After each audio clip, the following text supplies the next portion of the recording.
2022 looks to be a much stronger year overall for game releases, so today, like every year, we're breaking it down in two parts. Here are 10 or so games releasing in the first half of 2022 that we're really looking forward to. Starting off with number 10, Tiny Tina's Wonderlands. We've talked about this one already quite a bit since it was just announced a few months ago. Essentially what this is a big blowout of previous Borderlands DLC that played with this whole concept of Tiny Tina, the zany side character, doing her own kind of fantasy adventure tabletop game. So here what you have is a new Borderlands game set in a completely different environment with a kind of medieval, weird, mystical fantasy vibe to it. The weapon types seem totally different, the enemies seem totally different, just the overall flow and loop of the game, and the map seems to be different and more fantasy RPG focused, and it already looks like it's gonna be fun. If you're a Borderlands fan, you're probably digging what you're seeing. If you're not a Borderlands fan, the humor might still rub you the wrong way, but props to them for doing something different here. As of right now, Tiny Tina's Wonderlands is releasing March 25th, 2022. Next, over at number 9, we have Gran Turismo 7. Yes, Polyphony Digital is working on another one. It's been quite some time, they very much take their time, but it looks like Gran Turismo 7 is continuing the trend of just really upping all the stakes. More cars, crazier graphics, more options, more details overall, more fine-tuning, and we love to see it. Honestly, we're always excited when a PlayStation console gets graced with one of these really awesome games. These are, if you haven't played them, more hardcore simulation focused, so don't expect a lot of personality and fun and doing crazy jumps. No, this is like hardcore realism, real car stuff. So while there is a world for arcade racers, we have a blast with stuff like Forza Horizon and all that. The Gran Turismo series takes things a bit more seriously, so if you're a hardcore car enthusiast, hopefully you'll be happy with this one. So far, it's looked pretty good. As much as some of the updates sound like small things, it could just make for a really good, fun, gorgeous car game. And you know what? That's all we're really looking for. That's releasing, as of right now, March 4th, 2022. Next, over at number 8, we have Pokemon Legends Arceus. I think that's how you pronounce it. I'm bad at pronunciation, but this is the big one, folks. If you've been looking for a Pokemon game where you can run around a big 3D open world and catch Pokemon and battle, here you go. I mean, granted, they've kind of dabbled with it before, but this is the blown out crazy one. There's been criticism already for its graphics. For me, I just look at that as kind of like the limitations of the Nintendo Switch. Still, to have a fully 3D Pokemon game on the Switch is pretty exciting. The possibilities are high, especially considering this serves as kind of like a prequel story. It's in an older era of the Sinnoh region, and it's actually called something different. It was called the Hisui region, so it's kind of got this weird kind of old-timey Pokemon feel to it. You're still a guy or a girl with a cool hat and a jacket, but there's like a slight ancient vibe to it, and it's really cool. We're gonna be seeing new Pokemon, new trainers, new ways to fight, and most importantly, new ways to explore. There's a lot more going on in this one. If you're a diehard Pokemon fan, I suggest diving deep because some of the info we do have is pretty cool for how it shakes up the formula other than just it's 3D. But thankfully, we won't have to wait too long to really see how it is. As of right now, it's releasing January 28th, 2022. Next, over at number 7, we have Sons of the Forest. This is the long-awaited follow-up to The Forest, which was a survival game with some really hardcore horror elements to it and just some good stuff. Sons of the Forest, interestingly enough, is hotly anticipated by Forest fans, but we don't know too much about it. It does look to be like a kind of new spin on what the original set up. You're once again stranded, you're using items, you're building shelter, and you're defending yourself from really creepy forest creatures. I actually like that they haven't shown off this game too much. I prefer the kind of less is more style, especially for a game where you might already be like, yeah, I'll check that out regardless. Because they've been so dark for so long and so quiet, I'm hoping that they took the money from the original game and really went hard here and are gonna give us something absolutely amazing. You know, that's of course just me armchair speculating, but there's some cool potential. And we'll find out if that release date holds because right now it's set for May 20th, 2022.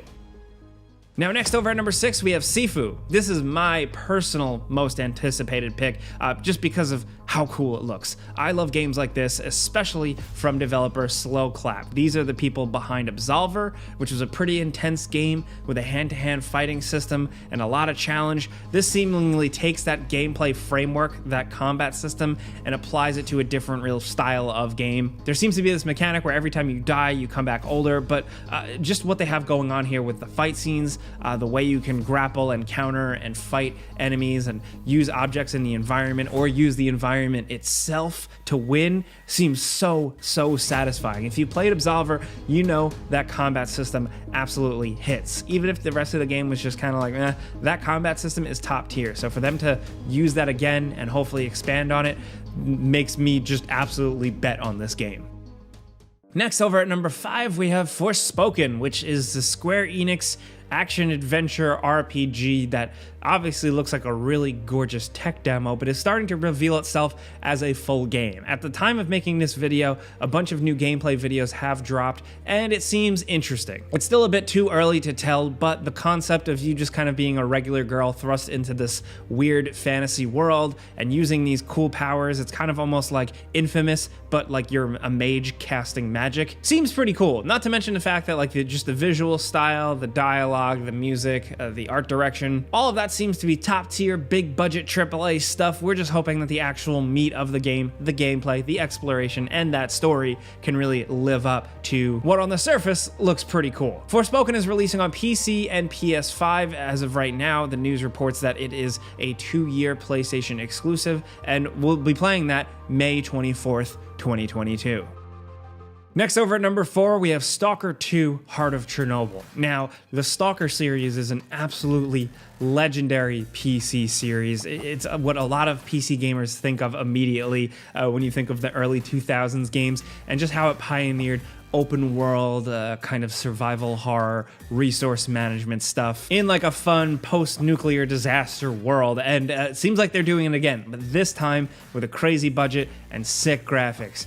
Recent videos with this thing running in Unreal Engine 5 look absolutely insane. We've seen little glimpses of gameplay with some combat versus human and mystical otherworldly things, including weapon attachments, using items. And if this is anything at all like the original Stalkers, it should make for a really tense experience. And now, thankfully, it has the graphics and really the mood and the atmosphere to really fill in the blanks and sell what made the original game so special. There's still time to play the originals if you never have, but we'll know for sure if this one is legit when we play it April 28th, 2022. Next, over at number 3, of course, you know we were going to mention it, Dying Light 2. After so many delays, it seems like they finally got it locked in. And, you know, the long story short, the reason why we're excited for Dying Light 2 is because we like the original game so much. Not only was it just a good old solid adventure open world game that kind of took the zombie formula and spun it on its head, but it was also supported with a ton of cool post-release content. And it was like the game gift that kept on giving. Now with Dying Light 2, it seems like it's taking that fun core gameplay framework with the parkour and the action and the violence and adding a lot more RPG and story elements to it. You making decisions on how to help out these micro-civilizations that have cropped up after the viral outbreak. It looks like it's very much trying to do ambitious things with your decisions, and who you help and what you do will actually change how these societies or these factions work. Not to mention the parkour moveset has also been upgraded, and there's only melee weapons. There's no emphasis on guns because we're so far past the original outbreak that things are kind of broken down now. We're pretty pumped. We've talked this one to death, and thankfully, hopefully, we'll finally be playing it February 4th, 2022.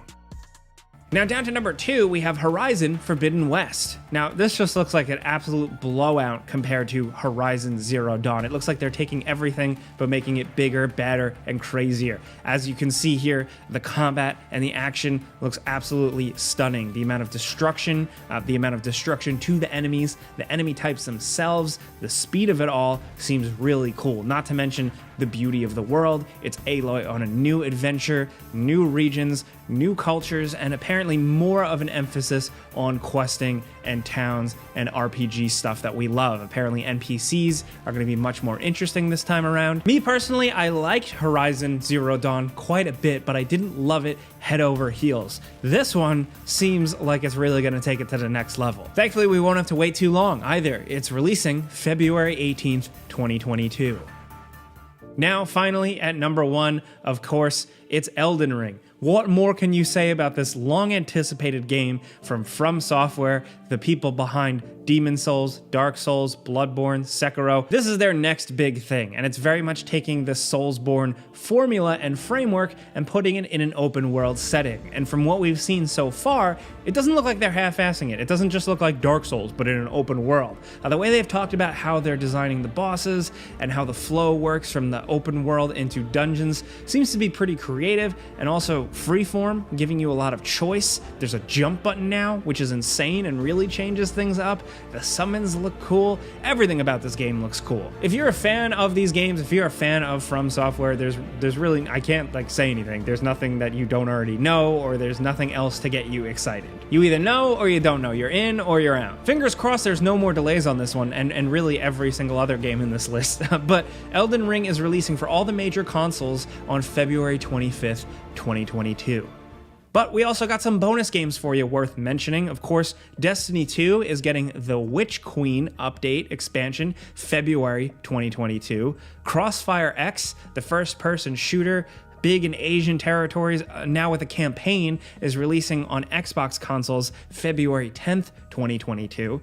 We're also getting The King of Fighters 15 on all major platforms February 17th, 2022. And the weird classic sci-fi game actually got a sequel. Elex 2 is releasing March 1st, 2022. But those are the 2022 games that we're really looking forward to for the first half of the year. Now, when we talk about the next half of the year, the fall season, things are going to get probably even crazier. But for now, this first half is looking pretty good. So we want to hear from you guys in the comments what you're digging the most. If you got your own top 5 most anticipated, be sure to drop it in the comments. We love seeing that stuff. But if this video helped you out, informed you, clicking the like button's all you got to do. It really helps us out a lot, and we would very much appreciate that. But hey, as always, thanks for watching. We'll see you guys next time.